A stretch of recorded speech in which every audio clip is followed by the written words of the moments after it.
Hello friends, Radhe Radhe, जय श्री कृष्ण.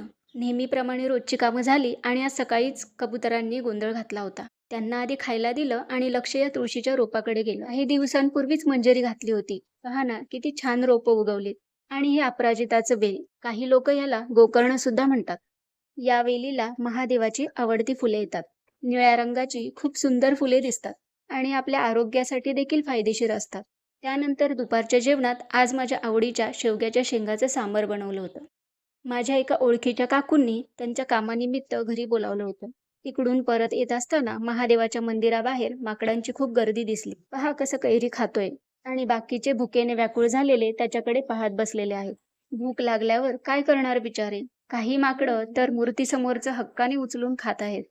कधी कधी यांना काही मिळालं नाही तर उपाशीच राहावं लागत असेल. देवाचे आभार माना, आपल्याला माणसाचा जन्म मिळाला. पण माणसांपेक्षा प्राणीच समजदार आहेत. पहा, महादेवाचा एक भक्त प्रसाद देत आहे. तुम्ही एक गोष्ट नक्की नोटीस करा. ती माकडं त्या भक्ताकडून प्रसादाचा एकच घास प्रामाणिकपणे घेत आहेत. हे मला खूप आवडलं. आणि माणसं साधं रांगेत उभे राहताना चोरवाटांनी दर्शन घेतात. हो, पण चोरवाटा मूर्तीपर्यंत नेतात, देवापर्यंत नाही, हे लक्षात ठेवा. भेटूया पुन्हा. राधे राधे, जय श्री कृष्ण.